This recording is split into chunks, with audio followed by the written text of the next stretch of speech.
Apologies. I hope you're well today.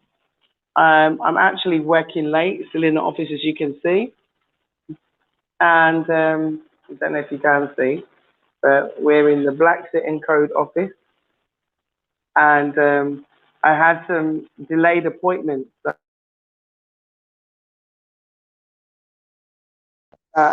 you can keep watching. I do apologize. I do apologize for the delay. So I wanted to talk to you about some really, really good news and some great stuff that's been happening. So many good things are happening. Where do I start? I'd like to say hello to everybody. So let's see if I can do that. Seth, if you can share the screen, I can see who's on there. Seth's operating for me at home, so say hi to Yuba or Seth for me. So yeah, basically, I'm here, as you can see, in the BlaXit office, and we were working on doing the final raffle tickets, some of which we can't find email addresses for. So we have had a few challenges finding it's like the last, I think, 10 or 15, just finding the email addresses, because we asked everybody to send their email address so that we could find it. So thank you everybody who's just linking in. It's too far away for me to actually see. So Seth, you can join me on screen and just say hello to everybody, please. Okay, we've got some people who's in the back. I'm hoping to be joined by two very special guests because I'd like to talk about Pan-African World or Pan-Afro World TV. So Pan-Afro World TV. And I want to speak also to Glendon. So I'm hoping that they're both there and they can join me. Whoever's backstage can join me. So I wonder if you could add them for me, please, Seth.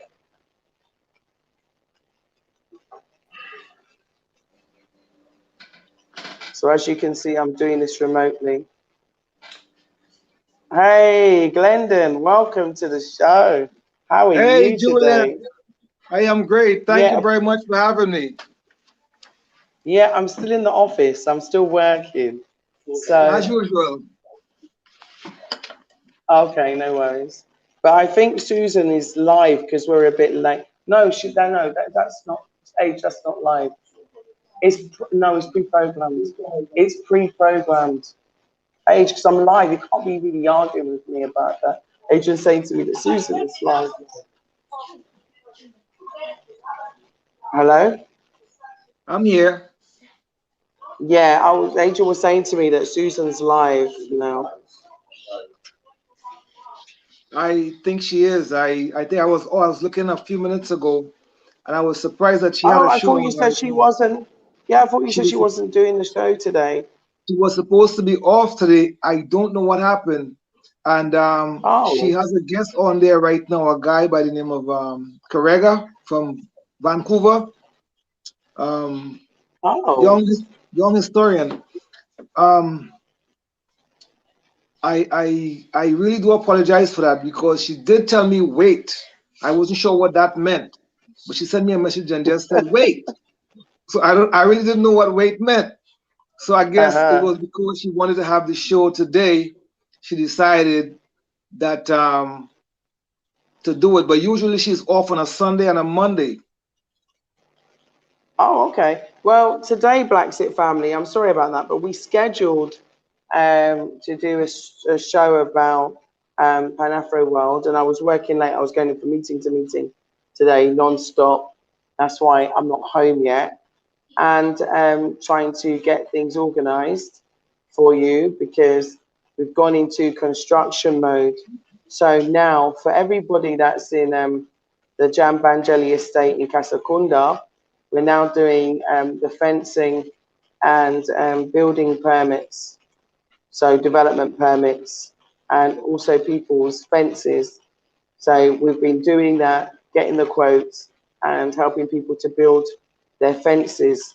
So if you would like to have your fence built, and if you would like to have a quote, for your fencing and development permit, then please get in contact with us via blaxithome@gmail.com.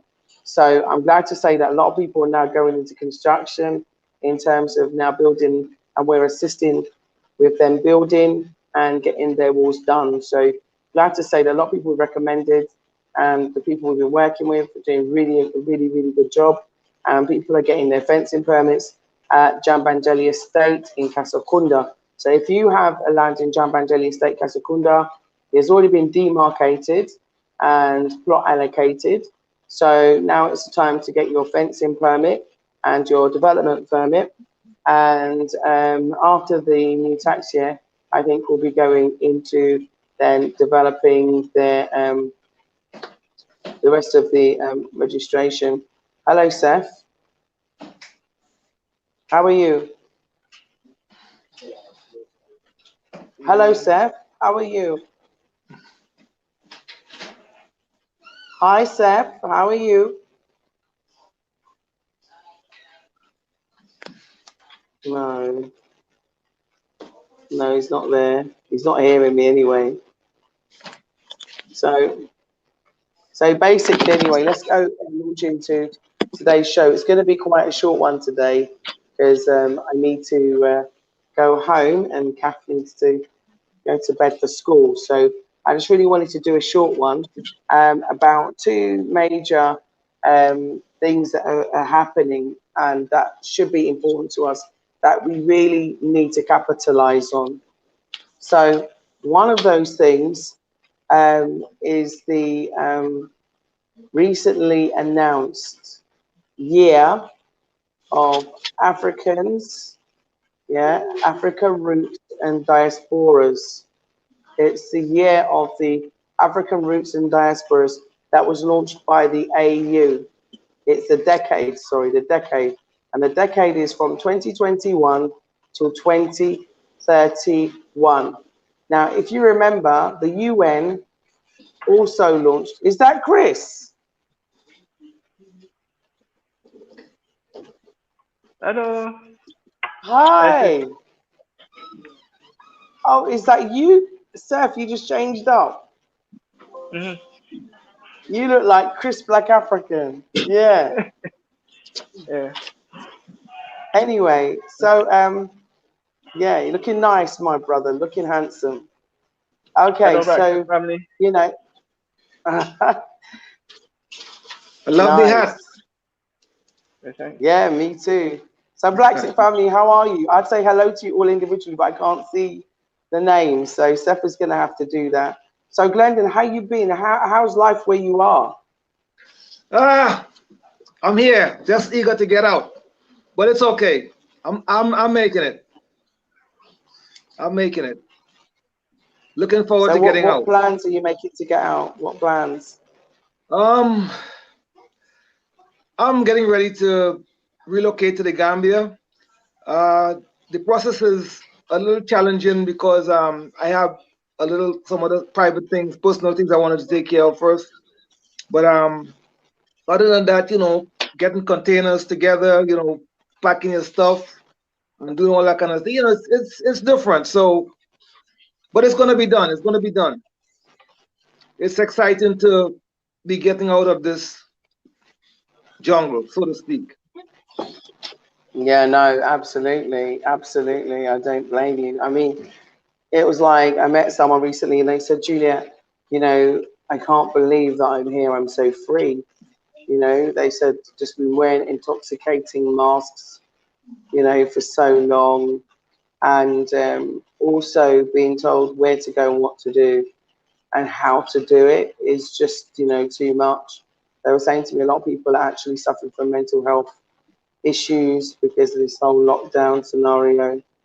And, I just think it's crazy. People being held to ransom, being told if you don't take this vaccine, then, you're not able to do this, you're not able to do that. This is a breach of our human rights.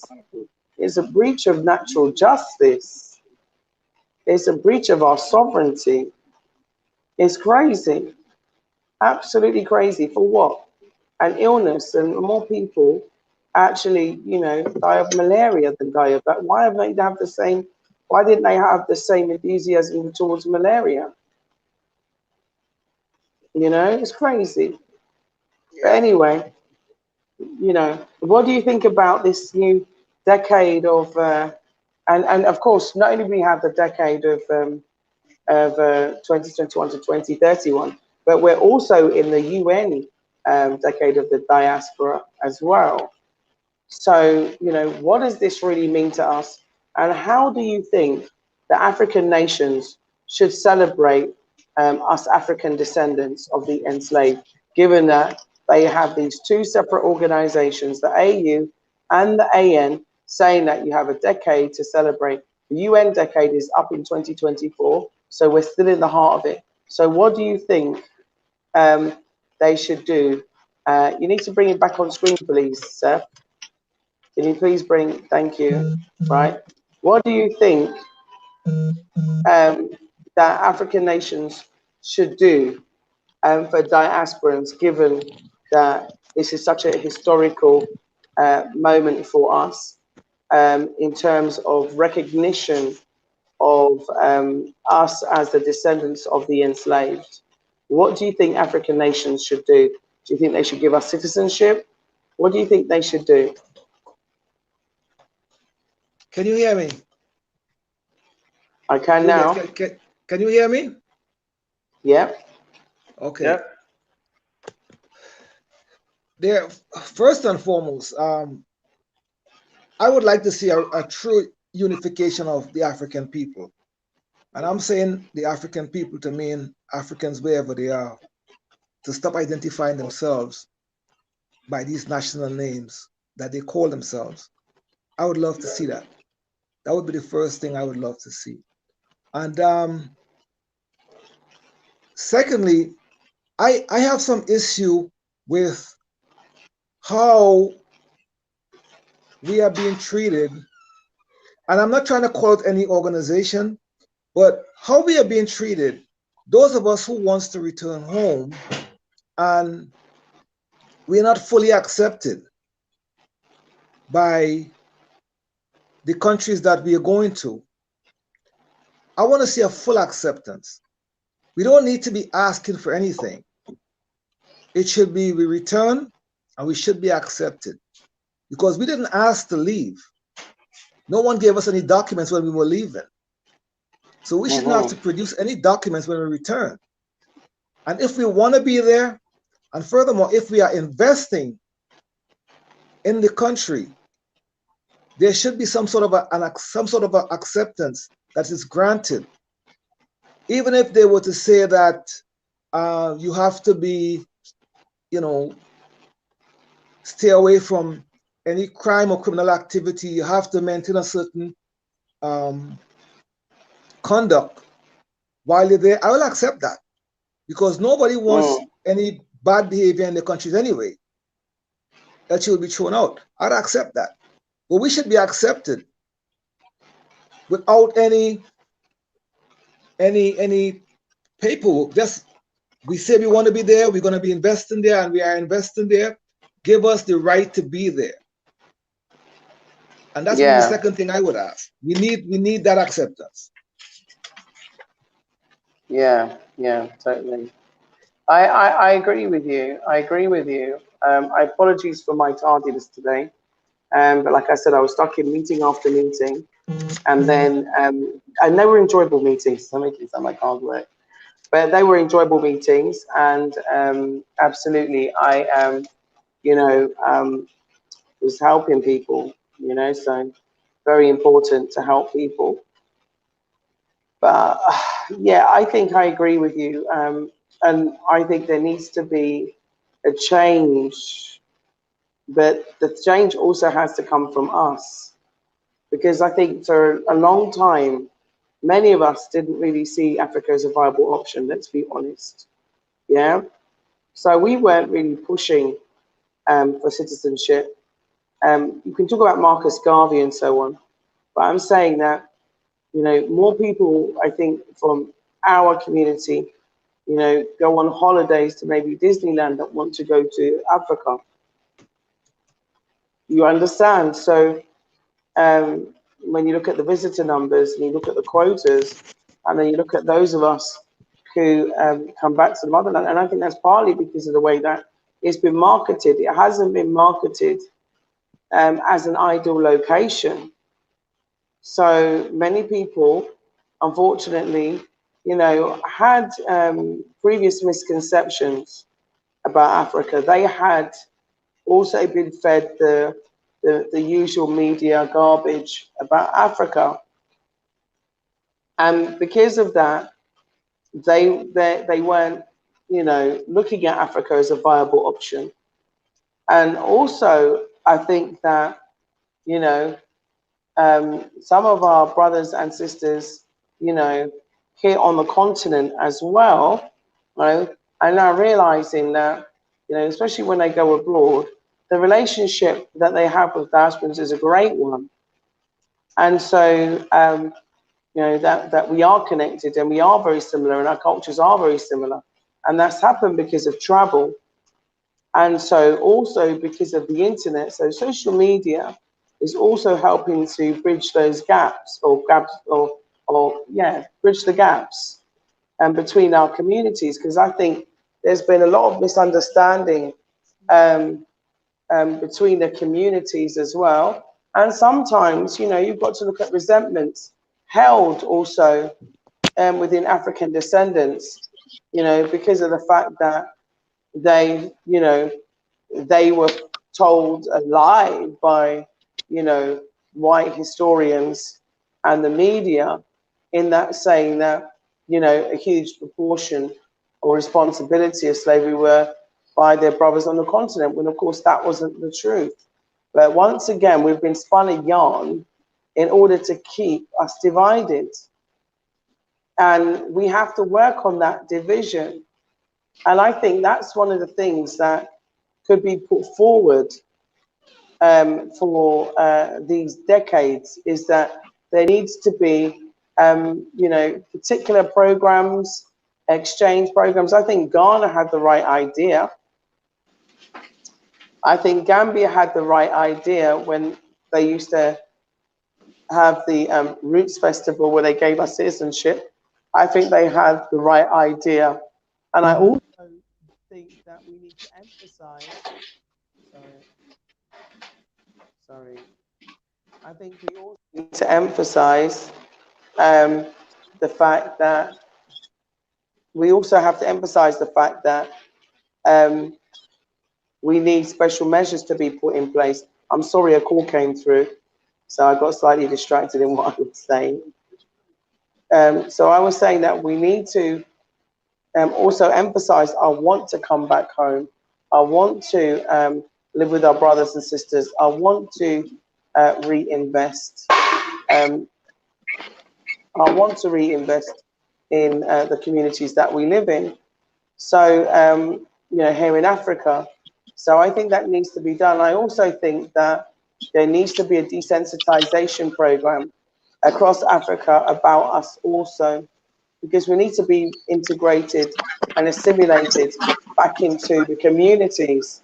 So I think a lot of work has to be done in order to do that. And not only that, when you've gone through a lot of racism and discrimination, and then you come to the continent, and many of whom haven't faced the same experience that you have, your relationship or your sometimes your hurt and your anger, and even sometimes hatred against those people that were oppressing you, they don't understand it because they didn't experience it the way that you have. So there's a lot of things, I think that needs to be thought about in terms of, our reintegration. But the responsibility is for, I have to take a picture of that, please. Right, the responsibility, Adrian's clearing my desk because I'm talking. Yeah, okay. But a lot of that, I'm sure that I'll be done soon. And a lot of that responsibility is also like on our side and their side, because we need to share about our experience and the experience of our forefathers as well, to our own people. Because even in the Caribbean, certain generations, they don't know about our enslavement. They don't even know about their history properly either. So yeah, it's very hard to talk and concentrate while Asians pulling stuff from underneath my hands. So yeah, what do you think, Glendon? What do you think, Seth?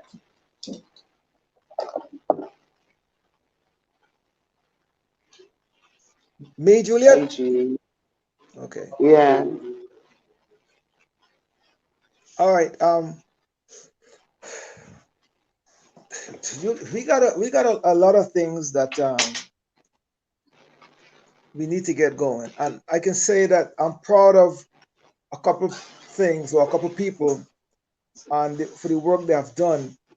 Let me first say, Watermeyer has done an excellent job of putting Africa back on the map. An excellent job. Mm-hmm. Thanks to people Yeah. like yourself.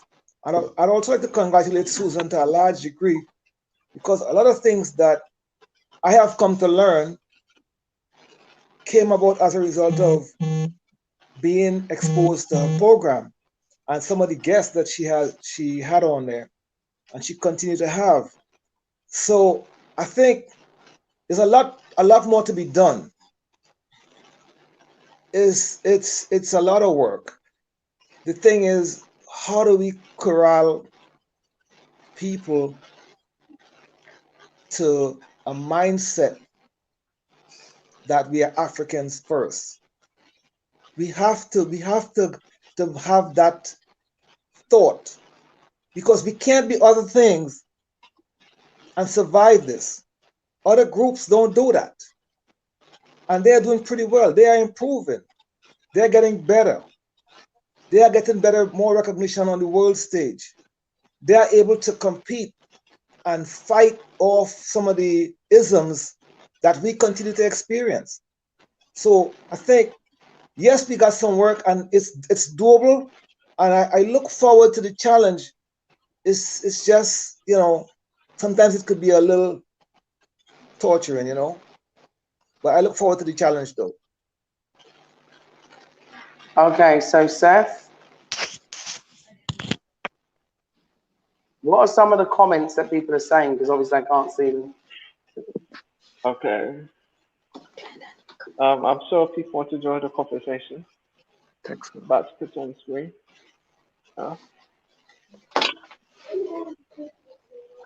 Nearly finished them. I'll see if I can see this. Okay, what are they saying about the topic?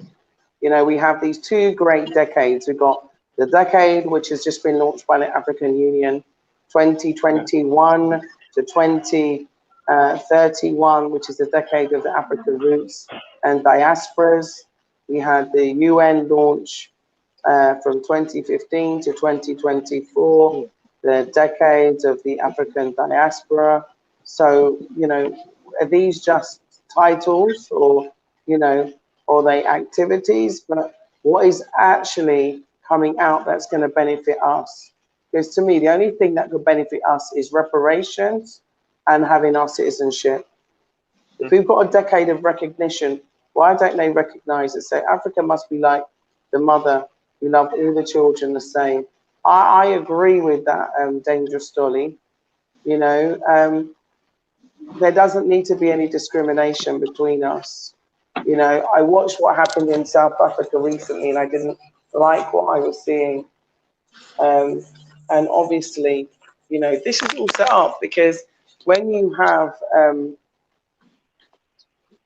someone having financial control over your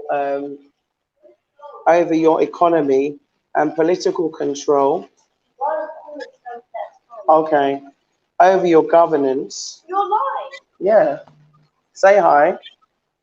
Say hello, BlaXit Family. Hey, Catherine.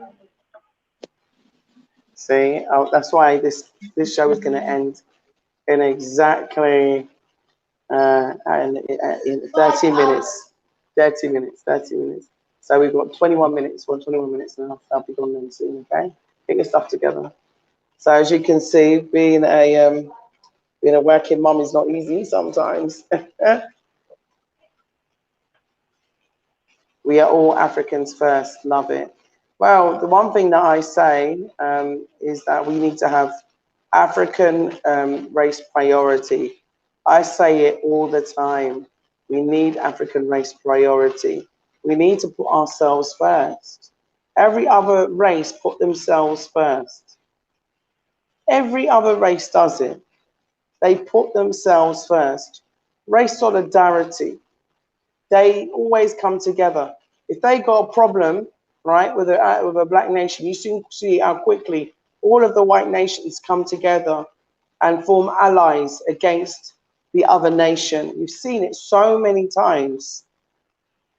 There's so many times. They'll all get together to rob the country. They'll all get together to take all the assets out of West Papua or South Africa or the Congo.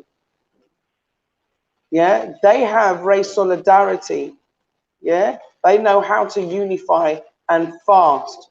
And when they see you as the enemy, they'll unify fast against you. Us, yeah, we'll have a European telling us we have to take this injection, and we all say, okay, yes, master, we'll take it. We don't question anything about what they're telling us to do. Yeah, we have savior syndrome, and this savior syndrome is gonna, you know, when it doesn't help us looking forward into the future. Because if you have savior syndrome, you will not have race priority first, black first, African first. You will not have it. You can't, because your savior doesn't look like you, right? Secondly, you can't have race solidarity because you've already been broken down from the basic core of your existence with regard to who you see as your creation. So therefore, how are you going to have race solidarity? Yeah, I heard that even a friend of mine was telling me that they were listening to a radio station in England, and this woman who's a healthcare worker and her sister called into this radio station and said that, you know, how she hates her sister because her sister refuses to take this inoculation, and about how she's putting everybody at risk. Now, let me tell you something. I want to dispel some of these myths. Firstly, there's no actual proof that any inoculation is going to prevent you from getting anything in terms of this new virus that's just come out. And it certainly hasn't been proved that it will stop you from catching it again or bypassing it on. So therefore, until I see concrete proof, which I haven't seen yet in any of the medical trial reports that I've read, then, you know, what are we going to do?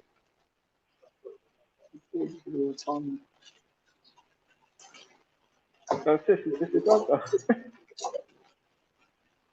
What they're doing is putting the virus in themselves, isn't it? And something else. Say that one more time.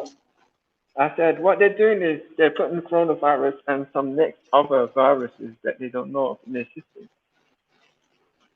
And other things they're putting in their system at the same time. You know what? Someone sent me something which I found quite interesting, and they said to me that, oh, but Juliet, you know, have you seen this scientific report, and have you seen this scientist? I said no. So I looked at it. It was a BlaXit subscriber that sent it to me. And oh yeah, by the way, if you haven't subscribed to BlaXit, can you please do so now? Because I am going to be 50 this month, and I would like to hit 50,000 subscribers. So if you can help me to get to 50,000 subscribers, please leave a comment so I can say it, and put 50K BlaXit for me. Send a message to me. Give me hope. Yeah, 50K BlaXit, and help me to reach 50K by pressing that notification button and subscribing. Hit that bell and press all so you can get our content. So if you subscribe to BlaXit already, press put BlaXit 50K. If you haven't, you know, write you've just subscribed so I know that you're a new subscriber. Yeah, please. Okay. Anyway, I'll get back on track before we go. We've got 5 minutes left before I wrap up. Is that basically they said that there was a placebo, and so many of the people taking it who had no side effects were actually taking a placebo and not the real thing, and that they had a special vaccine which they wanted just for black people. Now, I was thinking, okay, that's interesting. And then I watched the evidence where he actually tested this test, and he showed us this vaccine and showed us that in fact it was more like saline than any other vaccine. So I want to know if that's what they're getting, why are they making something different for us? And should Africans be taking it? I think not. So I'm going to close off because I have to go now because Adrian is huffing and puffing and he's cleared my desk, moved everything off, turned off my computer, turned off the fan, and he's going to turn off the lights and isn't it? Yeah. So say hi to BlaXit family, Adrian. Yeah, we got a couple people behind that want to say hello. Oh, are they? Let them say hello. We've got 3 minutes. Let them jump in and say hi quick. All right. There's GK. Hello, GK. I'm going to continue while I'm in the car, okay? What? What? I didn't schedule this.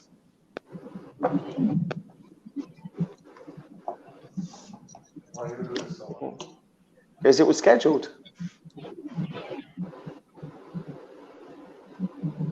I'm going to jump back in, yeah, when I'm in the car. Seth, if you could let everybody have their say for me, that would be great. All right, cool. All right, Brandon. Hello? Hey, Brandon. Hey, what's going on? Not much. I'm just at the house. I'm hosting the live today. I guess we can keep the show going while she gets herself in the car. Yeah.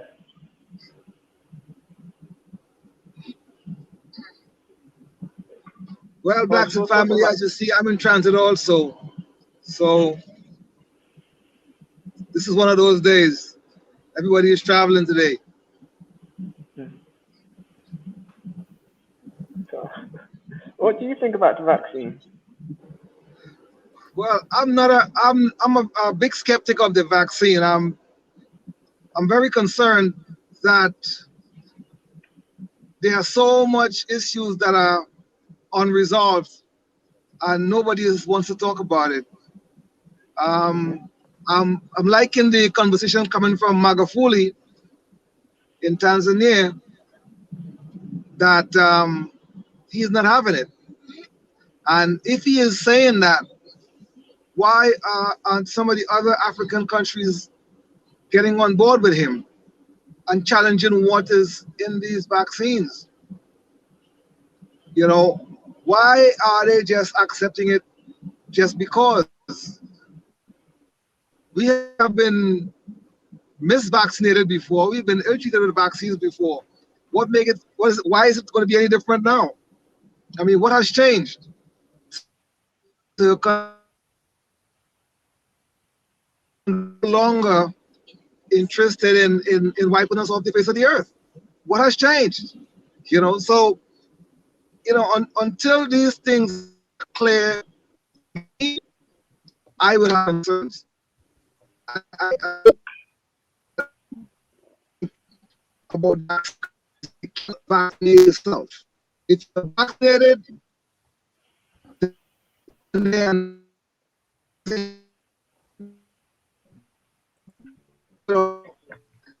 we should be more concerned about just taking this. It's not work. I mean,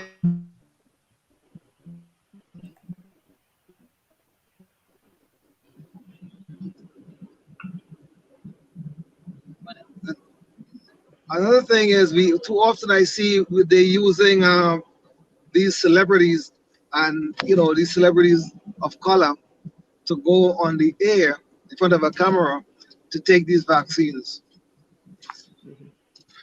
Don't like it. Don't like it because it's like leading leading the lamb to the slaughter.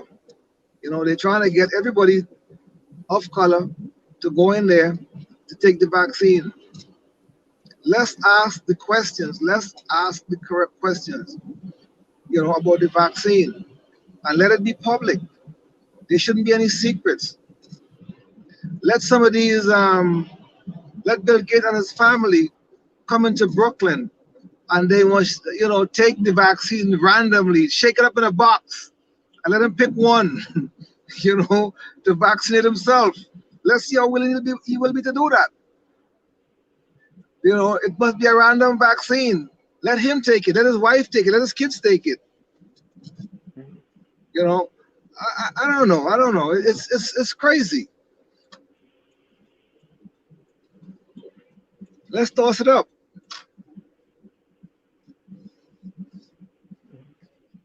But let's see what happens. I mean, I hope it doesn't get to the point where it becomes mandatory, just to get around, because that's going to be another challenge for us as well. Yeah. It looks like that's going to happen over in England and places like in the West.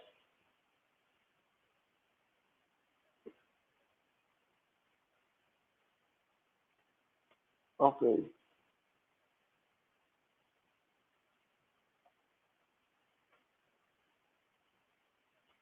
Hello? Yes. Yeah, I was saying, it looks like it's going to be mandatory where you guys are in the West. I didn't hear you. Say again. It looks like it might be mandatory in places like in the West where you guys are. Not yet. We haven't gotten anything like that yet. I hope it doesn't get to that point. Yeah. I hope it doesn't. How's it where you are though with the corona? Well, I'm in New York. I'm in New York State. The numbers, according to what's out there, the numbers are going down. Because the vaccine, they're vaccinating more people, and I guess they're going to be claiming that because of the vaccines, the numbers are going down. So that again is a scare tactic in my mind to get more people to take the vaccine. And I think it might be working because a lot of people are lining up to go get it.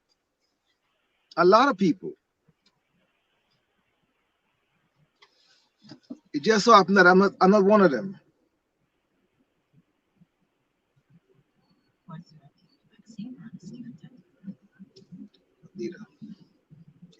So let's see what happens, man. It's fascinating. Again, I look to certain people for leadership on the issue. I look at some of the elders who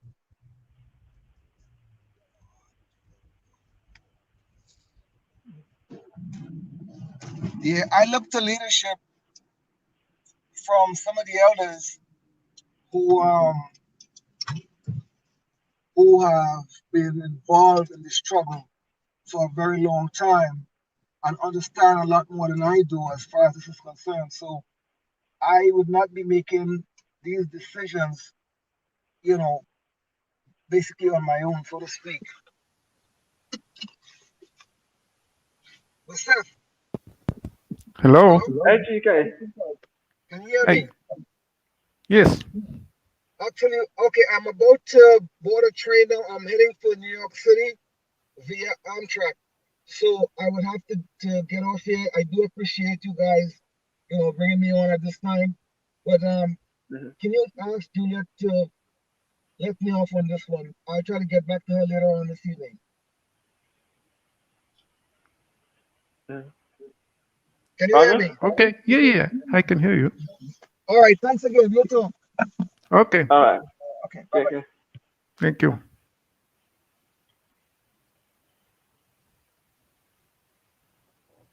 That's the time that was London.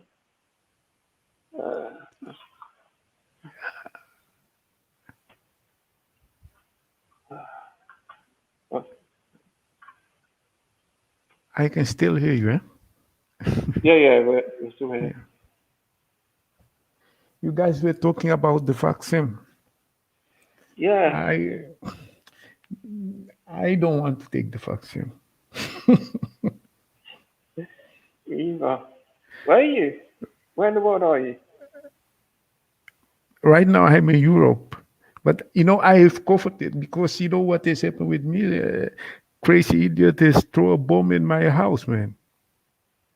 Huh? Some idiot has thrown a bomb in my house.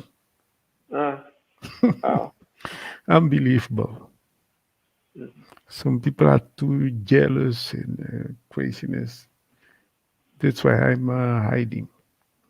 But I know it, Adrian and Juliet and all these guys I've talked to before.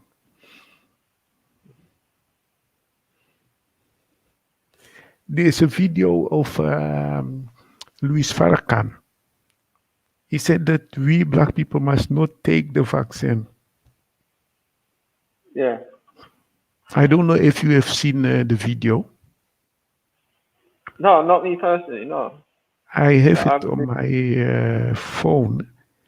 I Yeah. received it by WhatsApp from somebody, and maybe I will upload it on YouTube, and everybody can see it.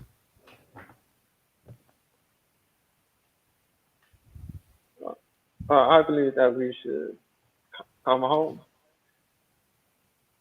Because we know in a vaccine before, Mhm. it was what they did with black people. It was HIV. Mhm. In the vaccine was HIV in Zimbabwe, Angola, and other countries around South Africa, Namibia. Until now, people are still dying of the HIV. They injected them. People were just in the queue, to be injected, so-called vaccine. It's terrible. And we know Bill Gates' history regarding eugenic. I think you know that. Okay.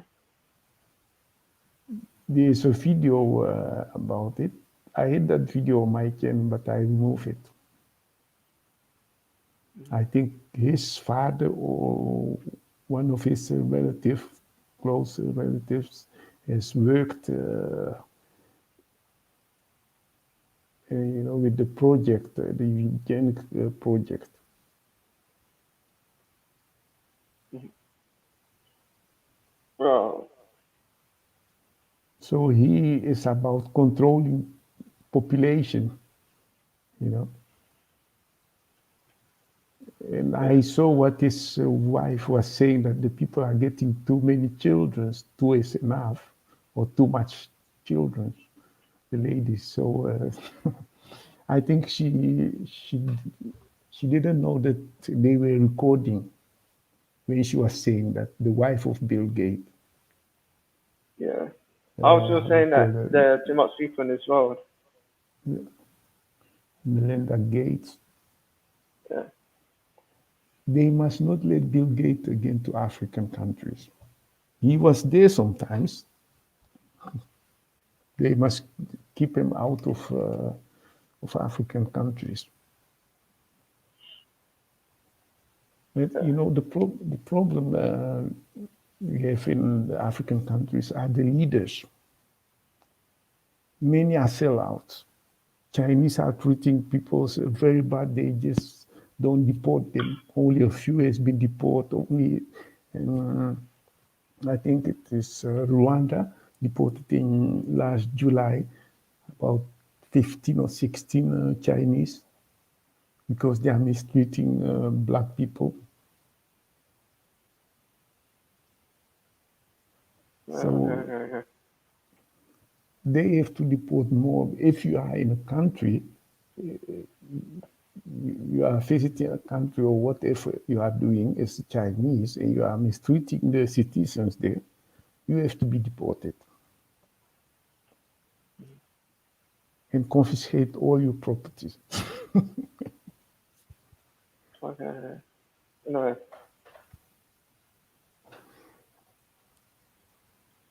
Oh. One what I've seen online, a problem in African countries to unite is many people think everything should be perfect before they unite. No, it's impossible.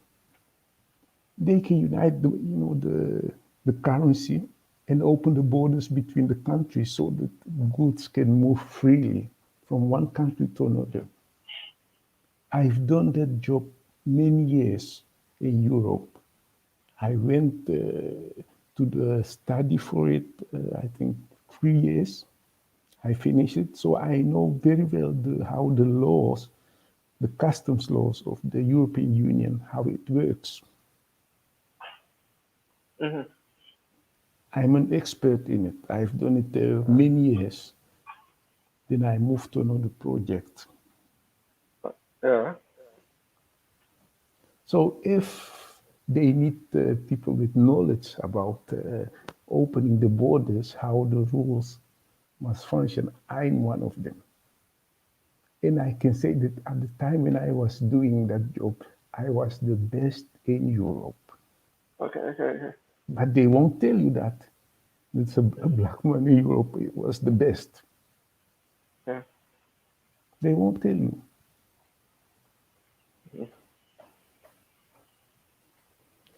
So I know it very well. And I think it was 2 years ago when Joshua, took power in Liberia.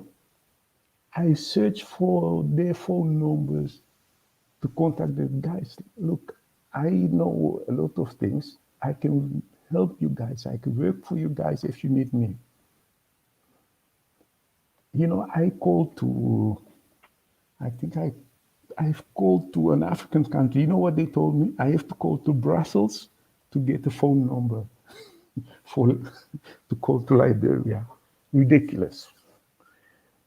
Okay. Why to Brussels? I don't know.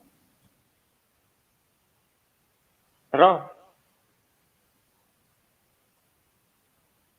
Hello, sir. Yeah, I'm listening.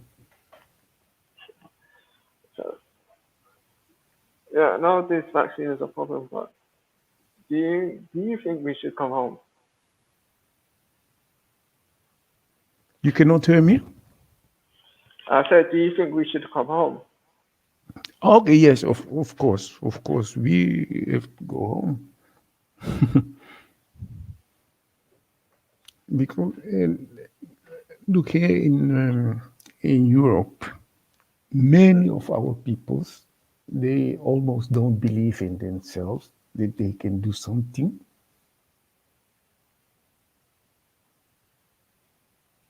That they can study, Yeah. and it's a big problem here. I've seen it all over Europe. Only some are doing sports, but study, very few.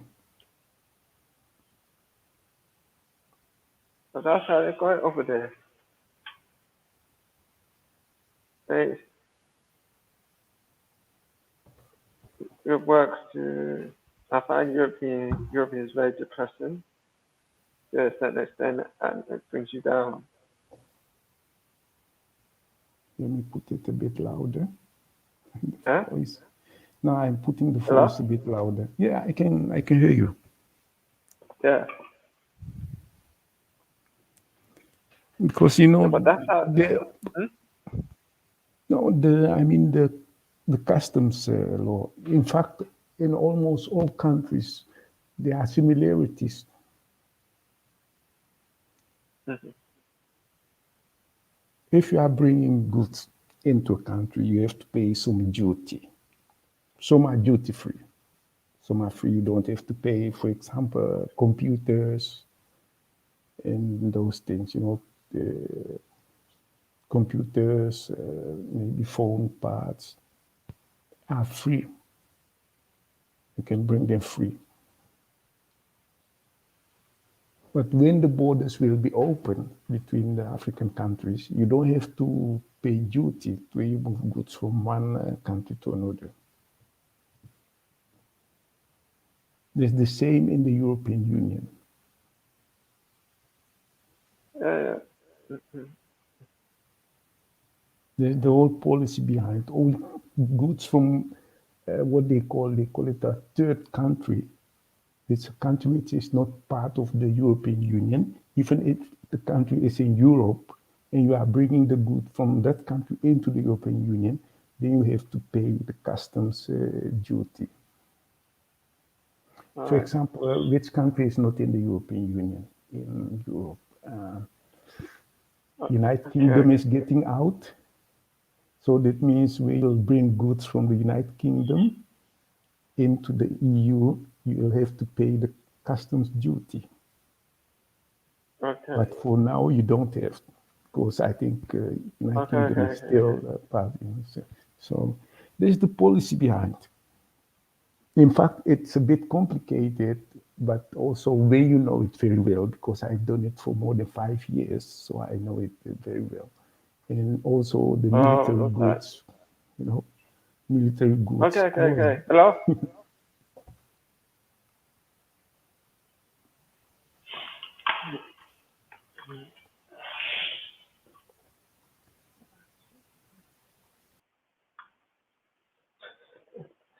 Okay, Bla Xit Family.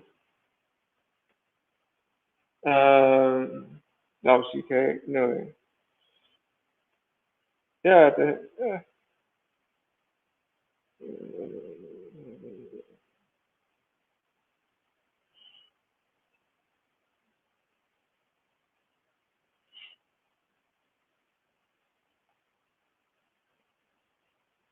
So Bla Xit Family.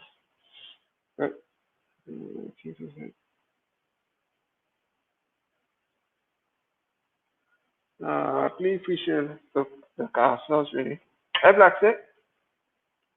Hi, Seth. Hello? How you doing? Hey. How's it going? All right.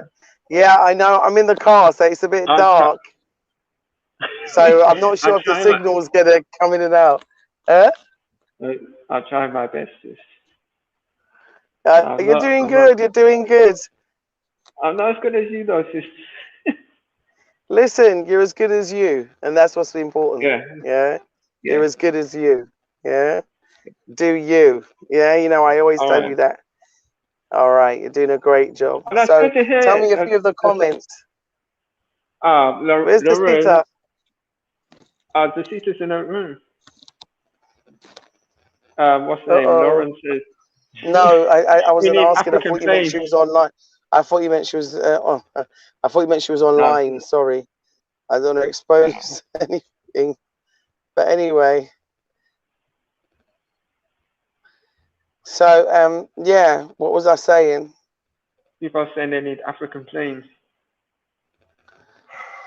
So when you mean African planes, you mean like earpiece? I mean, I was watching Woda Maya, and Woda Maya recently interviewed the CEO of Earpiece. Yeah. I went on when I went to Sierra Leone. I flew with Air Sky. Yeah, there's a few like airlines. The thing is that we don't control the aviation industry. So like when they say don't fly, what can you do? You know, what can you do? You still have to observe what they're saying. I'm gonna give a call tomorrow. Yeah. Okay. Yeah, sorry, I've got some background interference. Hang on, let me just.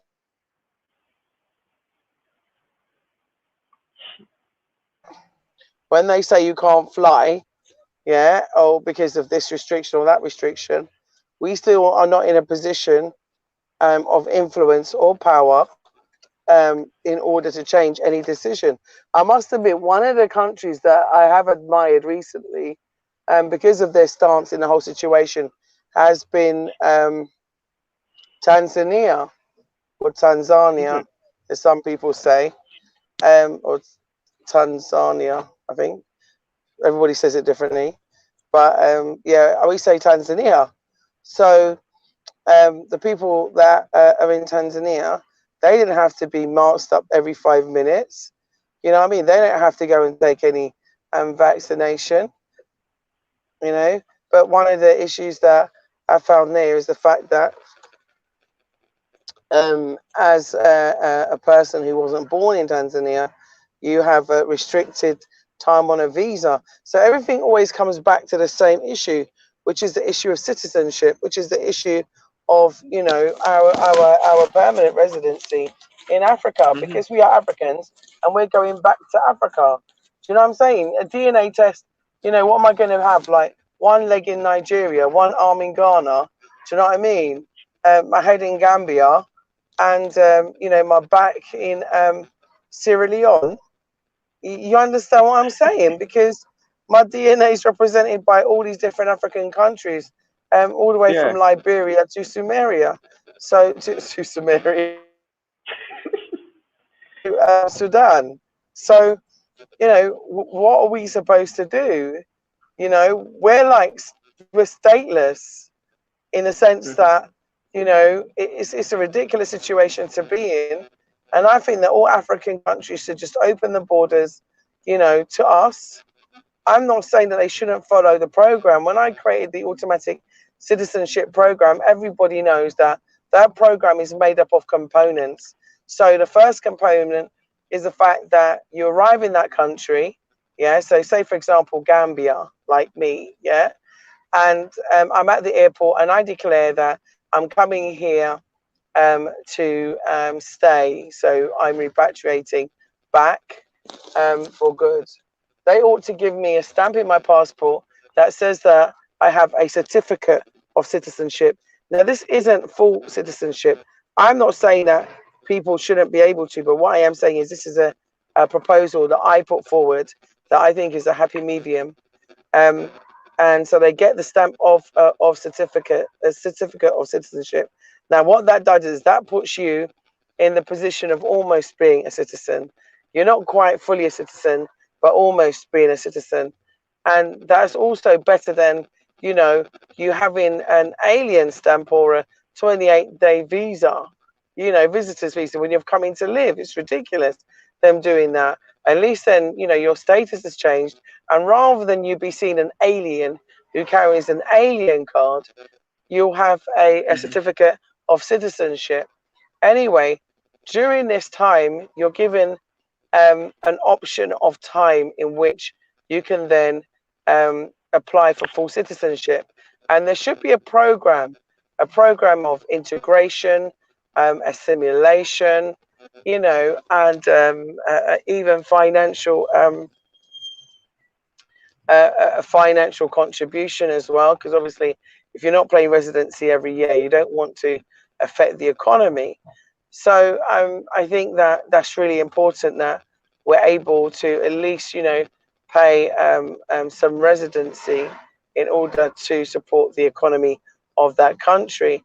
But after you've done this and you've done your language course, you've you know, been integrated into a village, you might have changed your name, you might be given a different birth certificate, you know, and you've been fully integrated into society, and you've, you know, you've been a good citizen, a model citizen. I don't understand, you know, why there should be a problem after you follow in the program. And say the program's for maybe 2 years or a year, depending on how long you were already a resident for.